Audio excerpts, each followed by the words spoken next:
नमस्कार, जय हिंद प्यारे साथियों। मैं आलोक आप सभी का स्वागत करता हूं आज के सेशन में। तो उम्मीद है सभी लोग अच्छे होंगे, सब कुछ अच्छे से चल रहा होगा, आपकी पढ़ाई, आपकी तैयारी, और आप बहुत ही अच्छे होंगे, शानदार होंगे, लाजवाब होंगे। तो आज का सेशन शुरू करेंगे और पहला ही पोस्टर, पहले ही स्लाइड आपको देख के लगा होगा कि हम चर्चा किस चीज़ पर करने वाले हैं। तो जी हाँ, आप लोगों को सही लग रहा है। चर्चा जो होगी वो मोदी सरकार की नई कैबिनेट पे होगी। मोदी सरकार जो गठित हुई है उस पे होगी। देखेंगे किस प्रकार से जो नई गवर्नमेंट बनी है उसमें जो कैबिनेट का बंटवारा हुआ है वो किस प्रकार से हुआ है, क्योंकि इस बार जो है वो गठबंधन की सरकार है, सभी लोगों को पता है। ठीक है। तो जेडीयू, एनडीपी और टीडीपी ये सब मिलके एनडीए के साथ सरकार बनाया है। तो बीजेपी और Telugu Desam party, Janata Dal United, Chirag Paswan, RLD, बहुत सारी जो पार्टीज हैं उन्होंने मिलके इस बार गठबंधन की सरकार जो है वो बनाई है। ठीक है। चलिए, तो सही है, मोदी 3.0 के बारे में आज हम पढ़ेंगे। तो लगातार तीसरी बार, ठीक है, लगातार तीसरी बार मोदी जी ने शपथ ग्रहण की। ठीक है, भारत के प्रधानमंत्री के रूप में इन्होंने शपथ ग्रहण कर ली है तीसरी बार। तो इसके साथ ही इन्होंने क्या किया, भारत के पीएम। ठीक है। इसके साथ ही इन्होंने लगातार तीसरी बार, जो अभी तक किसने किया था, जवाहरलाल नेहरू ने, तो जवाहरलाल नेहरू के रिकॉर्ड की बराबरी भी कर ली है। ठीक है। तो चलिए शुरू करेंगे सुर्खियों के साथ। तो आप सबको पता है हमारे यहाँ लोकसभा का इलेक्शन हुआ 2024 का। ठीक है, 2024 का इलेक्शन हुआ, ये 18वीं लोकसभा का इलेक्शन था। ठीक है, 18वीं लोकसभा का इलेक्शन हुआ। उसके बाद चुनाव हुए, चुनाव के बाद मतगणना हुई, मतगणना के बाद एनडीए और इंडी गठबंधन, ठीक है, मतलब इंडी अलायंस, ठीक है, ये दो पार्टियां मुख्य रूप से उभर कर सामने आती हैं। ठीक है, ये दोनों पार्टियां सामने आई, दोनों ने सरकार बनाने के लिए अपने अपने जो कारनामे थे वो किए, और आखिरी में कौन सफल होता है, एनडीए। ठीक है, एनडीए की बात करें तो एनडीए की जो मुख्य पार्टी है वो है बीजेपी। ठीक है, मुख्य पार्टी कौन सी है, बीजेपी है, यानी कि भारतीय जनता पार्टी। ठीक है, भारतीय जनता पार्टी क्या है, मुख्य पार्टी है। ठीक है, अब इसके साथ यहाँ पर कौन कौन है, एनडीए है, और एनडीए तो चलिए गठबंधन का नाम हो गया। यहाँ पर इनके साथ पे जेडीयू है, तेलुगु देशम पार्टी, टीडीपी चंद्रबाबू नायडू की, जेडीयू नीतीश कुमार की, इसके साथ ही आरएलडी है। ठीक है, ये सारी बहुत सारी पार्टियां हैं, इन्होंने मिलकर क्या किया, जो है वो तीसरी बार का गवर्नमेंट जो है वो फॉर्म किया है। तो मोदी लगातार तीसरी बार बने पीएम। उसके बाद यहाँ पर अब की बार नॉट मोदी सरकार, ठीक है, अब की बार क्या है, मिली जुली सरकार है। ठीक है, तो मिली जुली सरकार जो है उसमें 71 मंत्री हैं। ठीक है, तो इस बार सबसे ज्यादा मंत्रियों ने शपथ ली है मोदी जी की कैबिनेट में। ठीक है, इसमें से 30 कैबिनेट मंत्री हैं, 5 मंत्री हैं स्वतंत्र प्रभार, और 36 मंत्री हैं जो राज्य मंत्री हैं। ठीक है, तो देखेंगे कि ये जो मंत्री की कैटेगरी होती है ये कैसी होती है, इनमें कौन कौन से मंत्री आते हैं।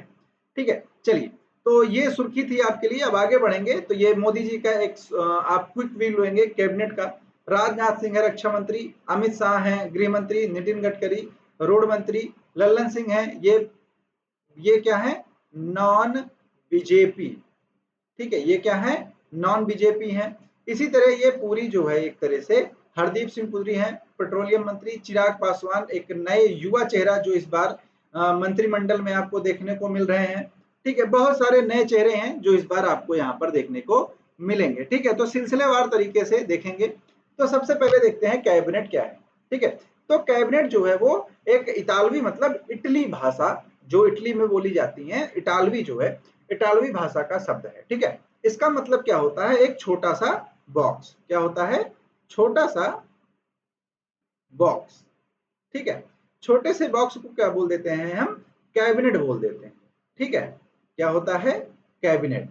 ठीक, तो ये जो कैबिनेट वर्ड है ये यहाँ से निकलकर सामने आता है। लेकिन अगर बात करें इसकी तो 16वीं शताब्दी जो थी, 16वीं शताब्दी में ये कैबिनेट वर्ड जो है वो पूरा पूरा प्रचलन में आ जाता है। कहाँ से? तो ये प्रचलन में आता है इंग्लैंड, फ्रांस, ठीक है, और इटली जैसे जगहों से। ठीक है, तो आपको पता है ये सारे क्या हैं? यूरोपीय कंट्री हैं।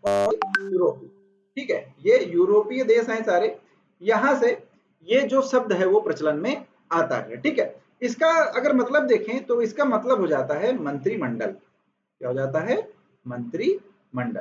ठीक है, ये क्या होता है? इसका मतलब मंत्रिमंडल होता है। ठीक है, तो कोई भी गवर्नमेंट है, जैसे मोदी गवर्नमेंट है, तो इसमें जो कैबिनेट मंत्रालय है, ठीक है, जो कैबिनेट मिनिस्ट्री है, यहाँ पर जो नेता बैठेंगे, जो मंत्री यहाँ पर बैठेंगे कैबिनेट में, वो क्या होते हैं? वो उच्च स्तरीय मंत्री होते हैं। ठीक है, तो ये जो कैबिनेट है ये 3 प्रकार का होता है। ठीक है, कितने प्रकार का?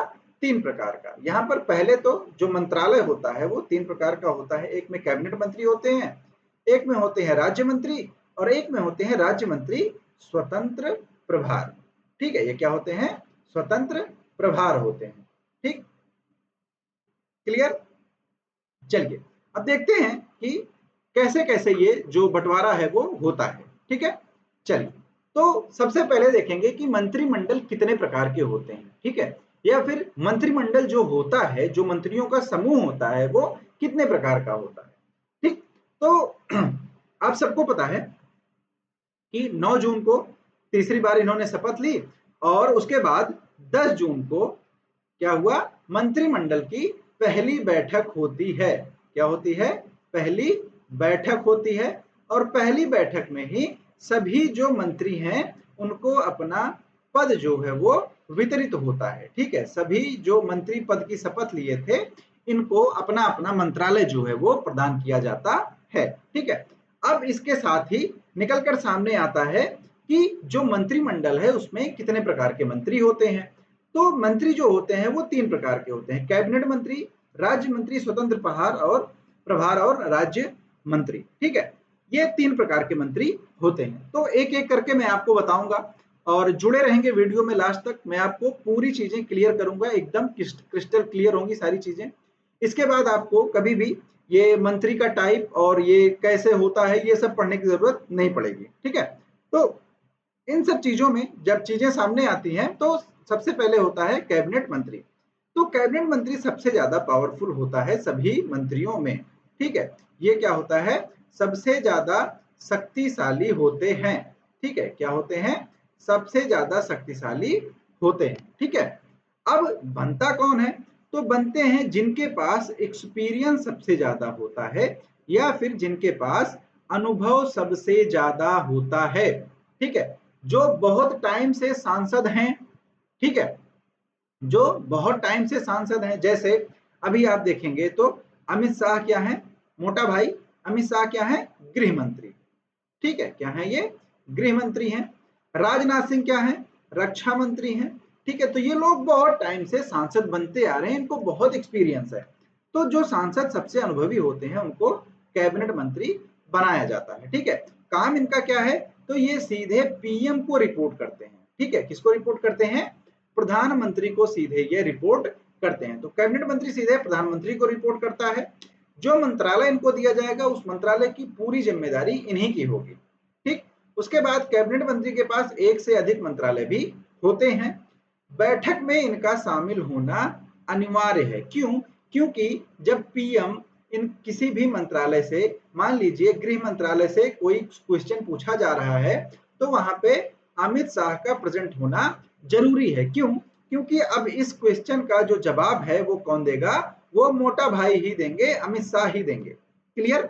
चलिए, ठीक है, फिर उसके बाद जो गवर्नमेंट के डिसीजंस होते हैं, ठीक है, जैसे अभी पहला निर्णय ले लिया गया कैबिनेट की बैठक में, तो पहला निर्णय क्या है वो भी मैं आपको बताऊंगा।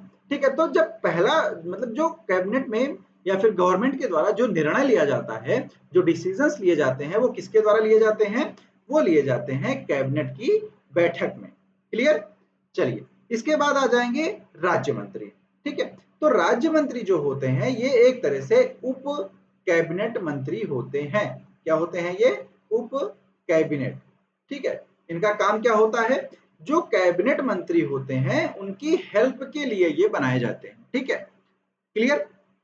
चलिए, ठीक है। दूसरी चीज, अब इनकी जो रिपोर्टिंग होगी, इनके जो रिपोर्टिंग मैनेजर होंगे वो पीएम ना होकर के कौन होगा, कैबिनेट मंत्री होगा। जिस कैबिनेट मंत्रालय के ये राज्य मंत्री हैं, ये उसको जाके क्या करेंगे, रिपोर्ट करेंगे, अपनी जो जानकारी है वो उनको देंगे।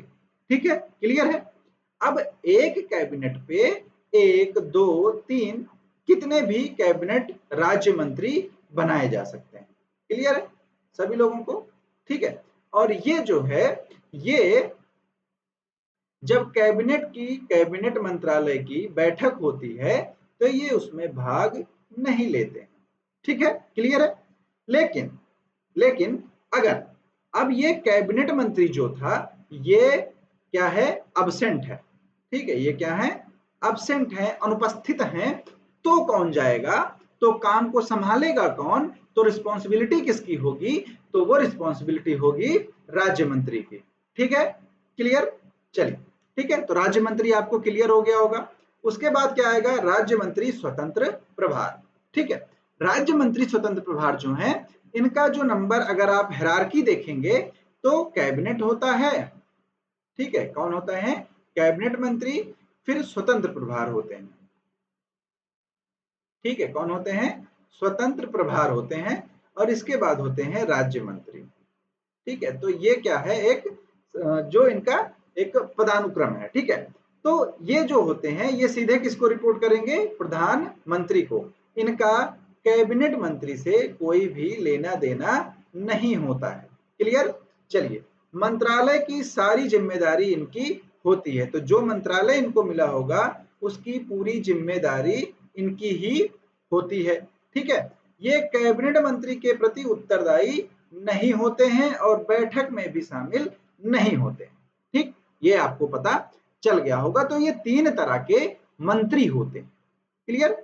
अब चलिए देखेंगे कि जो मोदी सरकार की 3.0 गवर्नमेंट है, इसमें किसको कौन सा पद जो है वो दिया गया। तो अभी तक का सबसे बड़ा मंत्रिमंडल है। ठीक है, इसमें कुल कितने हैं, 72 मंत्री हैं। ठीक है, मंत्रियों की संख्या कितनी है, 72 है। तो नया वाला जो संसद भवन बना है, इसमें जब बैठेंगे तो सबसे ज्यादा मंत्रालय वाला एक विभाग जो है वो बैठेगा। ठीक है, अगर तुलना करें तो 2014 में जब पहली बार गवर्नमेंट बनी थी तो सिर्फ और सिर्फ कितने मंत्री थे, 46 मंत्री थे। उसके बाद 2019 में गवर्नमेंट बनती है तो मंत्री की संख्या हो जाती है 58। ये दोनों था जब इनकी पूर्ण बहुमत की सरकार थी। ठीक है, किसकी थी, पूर्ण बहुमत की सरकार थी। लेकिन अब यहाँ पे 2024 में सिनेरियो पूरा चेंज हो जाता है, पूरी चीजें बदल जाती हैं। ठीक है, अब यहाँ पे मोदी जी के मंत्रिमंडल में 72 मंत्री शामिल हैं, और ये क्या है, ये गठबंधन की सरकार है। ठीक है, तो इसलिए यहाँ पर बीजेपी के साथ साथ अन्य दलों के भी मंत्री आपको देखने को मिलेंगे। क्लियर। चलिए, तो मंडे यानी कि 10 जून मतलब कल। ठीक है, तो 10 जून को ये क्या हुआ, शाम को 6:30 बजे सारे मंत्रालयों का बंटवारा किया गया। ठीक है, तीसरी बार इन्होंने शपथ ली। इन्हीं के साथ साथ सभी जो मंत्री थे उन्होंने भी शपथ लिया। कुल 72 मंत्री शामिल हैं, जिसमें 30 जो है वो कैबिनेट मंत्री हैं, 5 मंत्री जो है वो स्वतंत्र प्रभार हैं, और 36 जो है वो राज्य मंत्री के पद पर नियुक्त हैं। क्लियर। अब यहां पर देखिए, देखेंगे तो बात करेंगे पहला जो डिसीजन लिया गया। ठीक है, तो यहां पर आप देखेंगे मोदी जी बढ़िया क्या है, पहला डिसीजन लेते हुए, साइन करते हुए। ठीक है, तो पहला डिसीजन अगर आप देखेंगे तो सबसे पहला देखो, दो चीज है, पहला काम कौन सा किया और पहला निर्णय कौन सा लिया। ठीक है, तो यहां पर पहला काम जो इन्होंने किया, पहली साइन जो इन्होंने की प्रधानमंत्री बनने के बाद, तो वो ये की कि इन्होंने जो किसान सम्मान निधि है, क्या है, किसान सम्मान निधि। ठीक है, किसान सम्मान निधि का जो पैसा था उसको जारी किया। ठीक है, किसको? किसानों को। किसान सम्मान निधि आप सभी को पता होगा, 2-2 हजार रुपए करके 3 किस्तों में किसानों के पास पैसा आता है। ठीक है, तो इन्होंने क्या की? किसान सम्मान निधि की किस्त जारी की। अब बात करेंगे निर्णय की। तो निर्णय क्या लिया इन्होंने? तो निर्णय ये लिया कि 3 करोड़, क्या है? 3 करोड़ पीएम आवास बनाए जाएंगे। ठीक है, क्या बनाए जाएंगे? 3 करोड़ पीएम आवास बनाए जाएंगे। ठीक है, और सबसे इंपॉर्टेंट चीज क्या है इसमें? बिजली, पानी, गैस पाइपलाइन, ये सारी सुविधाएं यहां पर प्रदान की जाएंगी। ठीक है, तो देखिए, पहला निर्णय ले लिया गया, अच्छा निर्णय है, 3 करोड़ घर बनेंगे, आवंटित किए जाएंगे, लोगों को आवास मिलेगा। ठीक है, उसके बाद अगर देखें तो पहले ही 4 करोड़ 21 लाख घर बन चुके हैं पीएम आवास के थ्रू। ये एक डेटा है, आपको पता होना चाहिए। ठीक है, चलिए, अब यहाँ पर सबकी जो नजरें हैं वो ये हैं कि किसे कौन सा मंत्रालय मिला है। तो आपने भी इतनी देर से वेट किया कि कौन सा मंत्रालय किसको मिला है, तो चलिए अब देर नहीं करेंगे, चलते हैं अपने उस टॉपिक पे जिसपे ये पूरा वीडियो बना हुआ है, जिसपे ये पूरी क्लास है, पूरा सेशन है कि किस मंत्री को कौन सा मंत्रालय मिला। ठीक है, तो मोदी मंत्रिमंडल 2024 की चर्चा अब हम करेंगे। तो यहाँ पर आपको एक बार दिख रहा होगा, निर्मला सीतारमण, जेपी नड्डा, अमित शाह, मोदी जी, राजनाथ सिंह, नितिन गडकरी, शिवराज सिंह चौहान। ठीक है, तो ये चेहरे हैं मंत्री 3.0, मोदी 3.0 जिसको बोला जा रहा है। तो मोदी 3.0 में अगर बात करें गवर्नमेंट की, ठीक है, तो बात करें गवर्नमेंट की, बात करें मंत्रालय की, बात करें मिनिस्ट्री की। ठीक है, तो सबसे पहले नंबर आता है अमित शाह, मोटा भाई। ठीक है, तो आप सबको पता है इनके पास पहले भी क्या था? गृह मंत्रालय और सहकारिता मंत्रालय था, वो अभी भी इनके पास है। ठीक है, फिर आते हैं राजनाथ सिंह जो लखनऊ से इलेक्शन लड़ते हैं, और ये इनके पास क्या था? रक्षा मंत्रालय था, और अभी भी रक्षा मंत्रालय इनके पास बना हुआ है। उसके बाद नितिन गडकरी, एक सबसे सफल मंत्री, सबसे अच्छा काम करने वाला अगर देखा जाए मंत्रालय, तो सड़क परिवहन और हाईवे जो है, इन्होंने बहुत सारा सड़कों का जाल बिछाया भारत में, बहुत ही अच्छा काम किया है अगर देखा जाए नितिन गडकरी जी। और सड़क परिवहन मंत्रालय की बात करें तो ठीक। फिर उसके बाद नया चेहरा मंत्रालय में जेपी नड्डा। जेपी नड्डा इसके पहले क्या थे? बीजेपी के अध्यक्ष थे। ठीक है, बीजेपी के अध्यक्ष थे, लेकिन अब एक इलेक्शन कंप्लीट हो गया, तो अकॉर्डिंग टू रूल अब ये अध्यक्ष पद से अपने इस्तीफा देंगे। तो अध्यक्ष पद से इस्तीफा देने के कारण अब ये मंत्रिमंडल में शामिल हुए हैं। ठीक है, तो अब ये क्या होंगे? मंत्री होंगे। क्लियर? मंत्रालय कौन सा मिला इनको? स्वास्थ्य मंत्रालय। क्या होता है? स्वास्थ्य एवं परिवार कल्याण मंत्रालय। ठीक है, health and family welfare ministry. ठीक है, तो परिवार कल्याण मंत्रालय के ये क्या है? मंत्री हैं। दूसरा क्या है इनके पास? रसायन और उर्वरक मंत्रालय। क्या है? रसायन एवं उर्वरक मंत्रालय इनके पास है। ठीक है, फिर उसके बाद एक बहुत ही महत्वपूर्ण और नए चेहरे जो कौन है? शिवराज सिंह चौहान। ये इंपॉर्टेंट इसलिए हैं कि ये 8.5 लाख वोट से जीत कर आए हैं। ठीक है, महाराष्ट्र के विदिशा से 8.5 लाख वोटों से जीत कर आए हैं।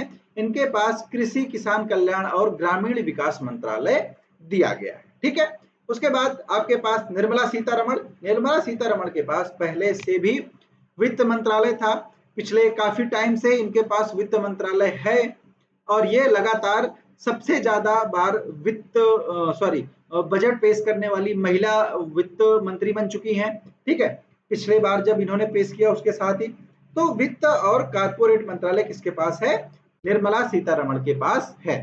तो ये सारे कौन है? कैबिनेट मंत्री हैं। ठीक है, तो ये आपको ध्यान रखना है। मैं आपको बता रहा हूं 100% अभी जो एग्जाम्स होने वाले हैं उसमें पूछा जाने वाला है कि किसी ना किसी मंत्री और मंत्रालय से प्रश्न आएगा ही आएगा।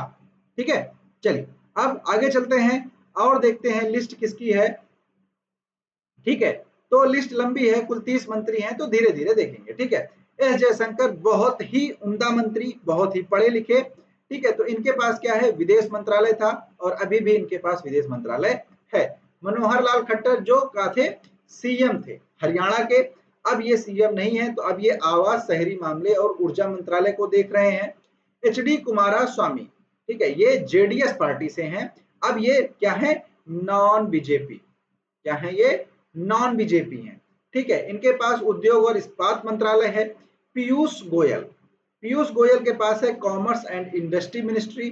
धर्मेंद्र प्रधान पहले भी ये शिक्षा मंत्री थे और अभी भी ये शिक्षा मंत्री हैं। तो इनको थोड़ा अपने क्षेत्र पर ध्यान देना चाहिए। अभी नीट का एग्जाम हुआ, उसमें पेपर लीक हो गया। यूपी कांस्टेबल हुआ, पेपर लीक हो गया। यूपी आरओएआर हुआ, पेपर लीक हो गया। तो इनका जो मंत्रालय है वो बहुत ही गड़बड़ चल रहा है। ठीक है, तो इस पर इनको ध्यान देना चाहिए। ठीक है, मंत्रालय को इनको सुधारना चाहिए। जीतन राम मांझी नए चेहरे।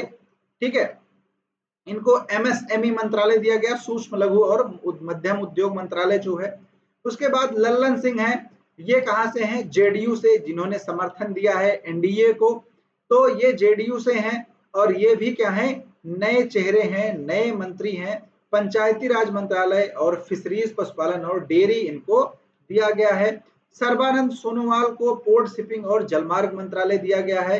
वीरेंद्र खटीक को सामाजिक न्याय और अधिकारिता मंत्रालय यहाँ पर दिया गया है। ठीक है, तो ये जो मंत्रालय हैं इनको आप याद रखेंगे। इसके बाद बात करें राम मोहन नायडू, टीडीपी से हैं ये। कौन सी, तेलुगु देशम पार्टी। क्या है ये, तेलुगु देशम पार्टी। ठीक है, तो टीडीपी से हैं। इसके जो मुखिया हैं वो है चंद्रबाबू नायडू। ठीक है, तो चंद्रबाबू नायडू जो हैं इन्होंने भी एनडीए को अपना समर्थन दिया है। तो ये क्या है, नागरिक उड्डयन मंत्री। ठीक है, इसके बाद प्रहलाद जोशी हैं। ठीक, उपभोक्ता मामले, खाद्य, नवीन और नवीकरणीय ऊर्जा मंत्रालय। जुवेल ओरांव हैं, आदिवासी मामले में मंत्रालय। गिरिराज सिंह के पास कपड़ा मंत्रालय है। अश्विनी वैष्णव इंपॉर्टेंट और बहुत ही एजुकेटेड मंत्री हैं। इनके पास रेलवे मंत्रालय पहले से था, तो रेलवे मंत्रालय इनके पास है। और आईटी मंत्रालय जो है, सूचना प्रसारण, इलेक्ट्रॉनिक्स एंड इंफॉर्मेशन। ठीक है, सूचना प्रौद्योगिकी, इंफॉर्मेशन टेक्नोलॉजी जो मंत्रालय है वो इनके पास है। ज्योतिरादित्य सिंधिया, इनके पास संचार और पूर्वोत्तर क्षेत्र विकास मंत्रालय है। भूपेंद्र यादव के पास पर्यावरण, वन, जलवायु परिवर्तन मंत्रालय है। ठीक है, तो ये सारे जो हैं इनके पास ये मंत्रालय हैं। गजेंद्र सिंह शेखावत के पास संस्कृति एवं पर्यटन मंत्रालय। अन्नपूर्णा देवी, इनके पास, ये इंपॉर्टेंट है, ये आपको याद रखना है। अन्नपूर्णा देवी के पास महिला एवं बाल विकास मंत्रालय जो है वो दिया गया है। किरण रिजिजू हैं, इनके पास, ये कानून मंत्री थे पहले, अब इनके पास अल्पसंख्यक मामले जो मंत्रालय है वो दिया गया है। हरदीप सिंह पुरी, पेट्रोलियम और प्राकृतिक गैस मंत्रालय इनके पास पहले भी था, अभी भी बना हुआ है। ठीक है, मनसुख मंडाविया, श्रम, रोजगार, युवा एवं खेल मामले इनके पास है। जी किशन रेड्डी, कोयला और खनन मंत्रालय इनको प्रदान किया गया है। चिराग पासवान इंपॉर्टेंट है, चिराग पासवान युवा चेहरे जो इस बार मंत्रालय में शामिल किए गए हैं। ठीक है, इनके पास खाद्य प्रसंस्करण मंत्रालय है, जिसको हम FSSAI जिसके अंडर में आता है, वो मंत्रालय किसको दिया गया है, चिराग पासवान को दिया गया है। इसके बाद CR पाटिल को जल शक्ति मंत्रालय जो है वो प्रदान किया गया है। तो ये कैबिनेट स्तर की 30 मंत्रियों की जो कैबिनेट है उसके बारे में ये चीजें हैं। इसके बाद बात करेंगे राज्य मंत्री स्वतंत्र प्रभार की। तो राज्य मंत्री स्वतंत्र प्रभार में 5 मंत्रियों को शामिल किया गया है। 5 मंत्री इसमें शामिल हैं। 5 मंत्री में कौन कौन है, राव इंद्रजीत सिंह। ठीक है, राव इंद्रजीत सिंह को योजना, सांख्यिकी और कार्यक्रम क्रियान्वयन और संस्कृति मंत्रालय का स्वतंत्र प्रभार दिया गया है। क्या दिया गया है, स्वतंत्र प्रभार। तो मैंने आपको बताया था जो स्वतंत्र प्रभार होते हैं ये सीधे पीएम को रिपोर्ट करते हैं और मंत्रालय का सारा कामकाज ये देखते हैं। ठीक है, मंत्रालय का कामकाज भी ये अच्छे से देखते हैं। ठीक है, उसके बाद दूसरे हैं डॉक्टर जितेंद्र सिंह, ये इनको स्वतंत्र प्रभार भी दिया गया है और ये राज्य मंत्री भी हैं। स्वतंत्र प्रभार किसका है, विज्ञान और प्रौद्योगिकी, पृथ्वी विज्ञान मंत्रालय का। और स्वतंत्र प्रभार आप देखें तो पीएमओ, प्रधानमंत्री कार्यालय, ठीक है, परमाणु ऊर्जा, अंतरिक्ष, कर्मचारी, जन शिकायत, पेंशन। एक तरह से यहां पर मैं आपको बताऊं तो जो भी मिनिस्ट्री, जो भी मंत्रालय ठीक है, जो भी मंत्रालय पीएम ने मोदी ने अपने पास रखे हैं, ठीक है, कुछ मंत्रालय ऐसे हैं जो मोदी जी के ही पास है। वो कौन कौन से हैं? तो जैसे परमाणु ऊर्जा हो गया, अंतरिक्ष हो गया, ठीक है, कौन सा? अंतरिक्ष हो गया। तो ये सारे मंत्रालय किसके पास हैं? मोदी के पास हैं। तो इसका स्वतंत्र प्रभार किसके पास है? जितेंद्र सिंह के पास है। तो इसको आपको याद रखना है, ये इंपॉर्टेंट यहां पर हो जाते हैं, ठीक है, क्लियर। चलिए आगे क्या है? अर्जुन राम मेघवाल हैं स्वतंत्र प्रभार कानून और न्याय, ठीक है, राज्य मंत्री ये किसके हैं? संसदीय कार्य के। उसके बाद प्रताप राव जाधव, ये शिवसेना के नेता हैं, इनको यहाँ पर आयुष मंत्रालय का स्वतंत्र प्रभार दिया गया है। किसका? आयुष मंत्रालय। आयुष मंत्रालय क्या है? जिसके अंतर्गत आयुर्वेदिक चिकित्सा जो है वो AYUSH, ठीक है, इसमें आयुर्वेद, योगा, यूनानी, सिद्ध और होम्योपैथी, ठीक है, ये क्या क्या है आपको पता होना चाहिए ये चीज। आयुर्वेद, ठीक है, योग, सिद्ध, यूनानी और होम्योपैथी, ठीक है। तो ये क्या है? ये पांचों मिलके क्या बनाते हैं? आयुष मंत्रालय बनाते हैं, ठीक है। तो आयुष मंत्रालय का जो प्रभार है वो किसके पास है? प्रताप राव जाधव के पास। फिर यहाँ पर यूपी के इंपॉर्टेंट नेता कौन है? ये जयंत चौधरी। ये कहाँ से हैं? यूपी के हैं, इंपॉर्टेंट है। इनको जो स्वतंत्र प्रभार मिला है वो मिला है कौशल विकास उद्यमिता मंत्रालय, ठीक है, क्लियर। इनको मिला है कौशल विकास उद्यमिता मंत्रालय, ठीक है। चलिए इसके बाद बात करेंगे राज्य मंत्री की, ठीक है। 3.0 राज्य मंत्रियों की बात करते हैं। तो राज्य मंत्री उतना इंपॉर्टेंट नहीं है, आपसे नहीं पूछा जाएगा, बस एक अपने आप जानकारी के लिए यहाँ पर रख सकते हैं। जितिन प्रसाद के पास है वाणिज्य एवं उद्योग, इलेक्ट्रॉनिक्स एवं सूचना प्रौद्योगिकी, ठीक है। अब ये जो राज्य मंत्री हैं ये क्या होते हैं? ये एक तरह से उप कैबिनेट मंत्री होते हैं। ये रिपोर्ट किसको करते हैं? ये रिपोर्ट करते हैं कैबिनेट मंत्री को। ये उनके कार्यों को संभालते हैं जब वो अनुपस्थित होते हैं, ठीक है, जब वो अब्सेंट होते हैं तब ये उनके कार्यों को संभालते हैं, ठीक है। उसके बाद श्रीपद येसो नाइक, इनको ऊर्जा और रिन्यूएबल एनर्जी मतलब नवीकरणीय ऊर्जा जो है वो मिला है। पंकज चौधरी को वित्त मंत्रालय, कृष्णपाल गुर्जर को सहकारिता मंत्रालय राज्य मंत्री, रामदास अठावले सामाजिक न्याय एवं अधिकारिता मंत्रालय, रामनाथ ठाकुर कृषि एवं किसान कल्याण मंत्रालय, नित्यानंद राय गृह मंत्रालय का इनको ये राज्य मंत्री हैं, ठीक है, मतलब ये अमित शाह जी के साथ मिलकर काम करेंगे। इसी तरह अनुप्रिया पटेल अपना दल से थी, ये स्वास्थ्य एवं परिवार कल्याण मंत्रालय, रसायन एवं उर्वरक मंत्रालय इनको मिला है। फिर वी सोमन्ना जल शक्ति रेलवे, पेन्ना स्वामी चंद्रशेखर ग्रामीण विकास और संचार मंत्रालय, SP सिंह बघेल मत्स्य पशुपालन और डेयरी पंचायती राज मंत्रालय, ठीक है।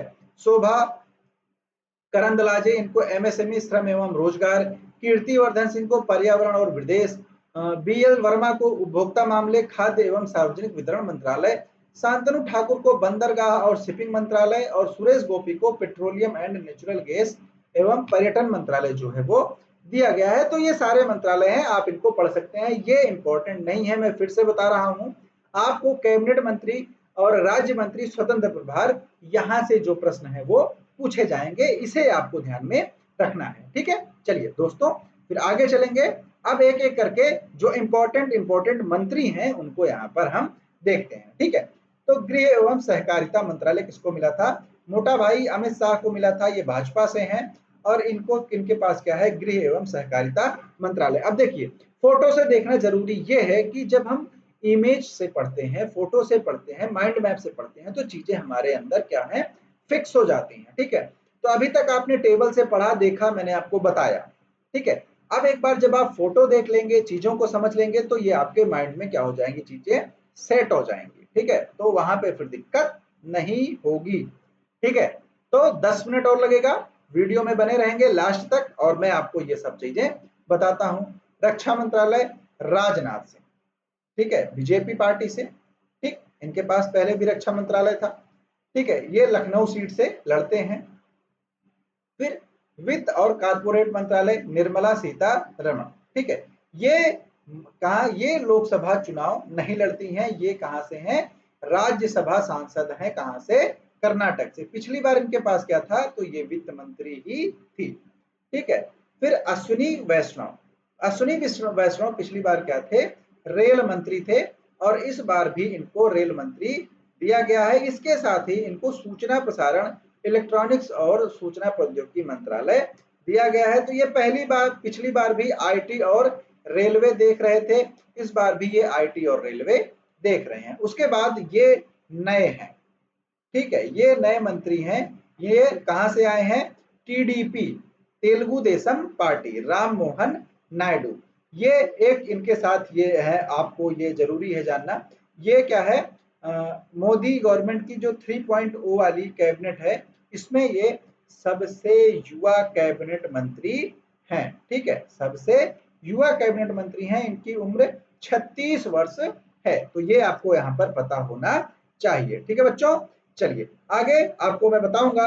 तो जेपी नड्डा जो हैं, ये भी नए हैं चेहरे। क्यों, क्योंकि ये पहले क्या थे, ये बीजेपी के अध्यक्ष थे। ठीक है, ये क्या थे, बीजेपी के अध्यक्ष थे। अब अध्यक्ष पद से ये हटेंगे, तो इसलिए इन्होंने स्वास्थ्य परिवार कल्याण, रासायनिक एवं उर्वरक मंत्रालय अपने अंडर में लिया है। ये पहले मंत्री नहीं थे, अब ये क्या है, मंत्री हैं। जेपी नड्डा हैं, आप इनको पहचानते होंगे। उसके बाद one of my favourite and important, Nitin Gadkari, Bhajpa के सांसद हैं, सड़क परिवहन मंत्री हैं, बहुत ही उम्दा, बहुत ही अच्छा काम किया है। उसके बाद शिवराज सिंह चौहान, जो सीएम थे इसके पहले, कहां के, मध्य प्रदेश के, और अब ये एमपी हैं, कहां के, दिल्ली के, मतलब सांसद के। ठीक है, तो विदिशा से इन्होंने जीता है, 8.5 लाख वोटों से जीत दर्ज की है। मध्य प्रदेश के पूर्व मंत्री थे। उसके बाद एचडी कुमारस्वामी, जेडीएस के नेता हैं, पहले ये मंत्री नहीं थे, इस बार ये मंत्री है। तो मैंने आपको बताया था कि बहुत सारे नए चेहरे आपको यहाँ पर देखने को मिलेंगे। तो इन नए चेहरों को यहाँ पर दिखाया गया है आपको। तो मैं इसीलिए ये फोटोज आपके सामने लाया हूं कि आपको पहचानने में, आपको चीजों को याद रखने में बहुत ही आसानी हो। ठीक है, तो इनके पास क्या है, भारी उद्योग और इस्पात मंत्रालय। पीयूष गोयल के पास क्या है, पीयूष गोयल पहले क्या थे, कपड़ा मंत्री थे, इस बार ये कॉमर्स और इंडस्ट्री संभाल रहे हैं। ठीक है, तो वाणिज्य और उद्योग मंत्री ये पहले भी थे, अभी भी हैं। कपड़ा मंत्रालय इनके पास पहले था, जो अब नहीं है। उसके बाद मनोहर लाल खट्टर, ये भी क्या थे, सीएम थे, कहां के, हरियाणा के, कहां के, हरियाणा के ये सीएम थे। और अब ये क्या है, एमपी हैं, मेंबर ऑफ पार्लियामेंट है, सांसद हैं, और इनके पास जो मंत्रालय है वो आवास, शहरी मामले और ऊर्जा मंत्रालय दिया गया है। ठीक है, इसके बाद शिक्षा मंत्रालय की बात आती है, मंत्रालय इंपॉर्टेंट है, तो इसलिए इसको याद रखना है। कौन है, धर्मेंद्र प्रधान। ठीक है, तो मैंने आपको पहले भी बताया कि इनको यहाँ पर ध्यान देने की बहुत जरूरत है अपने मंत्रालय पर। भाई साहब, आपका मंत्रालय बहुत गड़बड़ चल रहा है, आप अपने मंत्रालय को सुधारिए यहाँ पे। ठीक है, चलिए उसके बाद राजीव रंजन, उर्फ इनको लल्लन सिंह नाम से जाना जाता है, ये जेडीयू के हैं, और इन्होंने संभाला है पंचायती राज मंत्रालय और फिशरीज, पशुपालन और डेयरी मंत्रालय। वीडियो देखने के साथ साथ कमेंट करके बताएंगे कि भारतीय संविधान में पंचायती राज का जो जिक्र है वो किस अनुच्छेद में किया गया है, किसमें बताया गया है कि राज्य पंचायती राज व्यवस्था का प्रावधान करेगा। ठीक, उसके बाद पोर्ट, शिपिंग और जलमार्ग मंत्रालय सर्बानंद सोनोवाल के पास है, ये भी बीजेपी से हैं। ठीक, उसके बाद एमएसएमई जीतन राम मांझी, ये नए हैं, न्यू हैं, क्योंकि ये कहां से हैं, हम पार्टी से हैं, बिहार से। ठीक है, तो पहले ये मंत्री नहीं थे। क्यों, क्योंकि पहले भाजपा जो है वो बहुमत में थी, तो वो किसी भी अन्य पार्टी के लोगों को अपने कैबिनेट में शामिल नहीं की थी। इस बार गठबंधन है तो शामिल करना मजबूरी है, शामिल करना पड़ेगा, नहीं तो सरकार गिर जाएगी। तो अपनी सरकार बचानी है तो कुछ उनका मानना पड़ेगा, कुछ अपना मनवाना पड़ेगा। मिलजुल कर चलाएंगे, 3 साल चल रहा है, 5 साल चल रहा है, देखेंगे कितना चलता है। तो अटल बिहारी जी ने कहा था कि सरकारें आएंगी जाएंगी, देश रहना चाहिए, सरकारें गिरेंगी बनेंगी, देश रहना चाहिए। तो देश ज्यादा इंपॉर्टेंट है। तो जो भी मंत्रालय जिनको मिला है, बस उम्मीद यह है कि ईमानदारी से काम करें, जनता के लिए काम करें, समाज का कल्याण करें, लोक कल्याणकारी जो अनुच्छेद 36, 37, 38 बताता है हमको, डीपीएसपी जो बताता है कि कल्याणकारी राज्य की स्थापना की जाए, तो उसकी स्थापना यहाँ पर की जानी चाहिए। देखेंगे सामाजिक एवं अधिकारिता मंत्री कौन है, डॉक्टर वीरेंद्र खटीक हैं, ये भी भाजपा से हैं। कपड़ा मंत्रालय गिरिराज सिंह को दिया गया है, ये भी भाजपा से हैं। उपभोक्ता मामले खाद्य मंत्रालय जो दिया गया वो किसको दिया गया, प्रहलाद जोशी को दिया गया। ज्योतिरादित्य सिंधिया, इनके पास पहले क्या था, उड्डयन मंत्रालय था, जहाज उड़ाते थे ये, अब ये क्या है, संचार और पूर्वोत्तर क्षेत्र विकास मंत्रालय इनको दिया गया। तो एक तरह से ये डिमोशन मुझे लगता है। और आदिवासी मंत्रालय दिया गया है जू एल ओरांव को। उसके बाद अगर आप बात करेंगे तो यहाँ पर इंपॉर्टेंट जो है उसमें चिराग पासवान बहुत ही इंपॉर्टेंट हो जाते हैं। चिराग पासवान युवा नेता हैं, अभी अविवाहित भी हैं, तो ये ज्यादा जरूरी था जानना आप लोगों के लिए। ठीक है, तो ये पिछली बार मंत्री नहीं थे, क्यों नहीं थे, क्योंकि ये बीजेपी के नहीं थे, और इस बार इन्होंने बीजेपी को सपोर्ट किया है, तो ये एनडीए गवर्नमेंट बनाने में योगदान दे रहे हैं। इनका कहना है कि ये जो प्रधानमंत्री हमारे मोदी जी हैं उनके हनुमान है, ये खुद को क्या बोलते हैं, मोदी जी के हनुमान बोलते हैं। युवा चेहरा है, मुझे काफी पसंद है एज ए पर्सन। ठीक है, चलिए उसके बाद किरण रिजिजू है, संसदीय कार्य अल्पसंख्यक मामले इनके पास हैं। अन्नपूर्णा देवी, ये आपको मैं फिर से बता रहा हूं, इंपॉर्टेंट है, ये 99% चांस है पेपर में आने का। ठीक है, यहां से क्वेश्चन बनेगा। भाई साहब इसको लिख के ले लीजिए, आप इसको लिख के ले लीजिए मुझसे, 101% महिला एवं बाल विकास मंत्रालय प्रश्न पूछा जाएगा आने वाले किसी भी पेपर में, जो आपका यूपीपी री एग्जाम है, आरओ एआरओ री एग्जाम है, या फिर पीसीएस का री एग्जाम है, सॉरी एग्जाम है, ठीक है, जो पोस्टपोन हुआ है, या फिर एसएससी, सीपीओ, सीजीएल, एमटीएस, जो भी एग्जाम होने हैं, ये इंपॉर्टेंट मंत्रालय है। ठीक है, तो ये भाजपा की है, अन्नपूर्णा देवी के पास है महिला एवं बाल विकास मंत्रालय। ठीक है, तो उसके बाद यहाँ पर अनुप्रिया पटेल के पास है स्वास्थ्य एवं परिवार कल्याण मंत्रालय, रासायनिक एवं उर्वरक। ये क्या है, मैंने आपको बताया था कि इनके पास मंत्रालय नहीं है, ये क्या है, ये हैं राज्य मंत्री। ठीक है, तो ये सारी चीजें हैं। हरदीप सिंह पुरी जो है ये भी काफी एजुकेटेड है, पंजाब से आते हैं। ठीक है, तो राज्यसभा सांसद हैं ये यूपी से। ठीक है, तो ये सारी चीजें हैं, और इसी के साथ क्लास को करेंगे द एंड, और बताएंगे आप लोग कमेंट में कि आप लोगों को क्लास कैसे लगी, और आप लोगों के लिए ये THA, ये मेरे तरफ से प्यारा सा थैंक यू सेशन में जुड़े रहने के लिए। और आपका कोई भी क्वेश्चन है आप यहाँ पर पूछ सकते हैं कमेंट बॉक्स में, मैं आपके साथ जुड़ा हुआ हूँ यहाँ पर हर किसी सवाल का जवाब देने के लिए, आपके किसी भी प्रॉब्लम को सॉल्व करने के लिए। ठीक है, तो सेशन कैसा लगा कमेंट करके जरूर बताएंगे। चैनल पर नए हैं तो चैनल को सब्सक्राइब जरूर करेंगे। तो चलिए मिलते हैं अगले सेशन में, तब तक के लिए आप सभी लोगों का बहुत बहुत धन्यवाद जुड़े रहने के लिए। तो चलिए मिलते हैं अगले सेशन में, धन्यवाद, जय हिंद, जय भारत सभी लोगों को। और मोदी गवर्नमेंट में कौन से मंत्री हैं, सरकार कितनी चलेगी, ये सब आप कमेंट करके जरूर बताएं। चलिए, जय हिंद, जय भारत।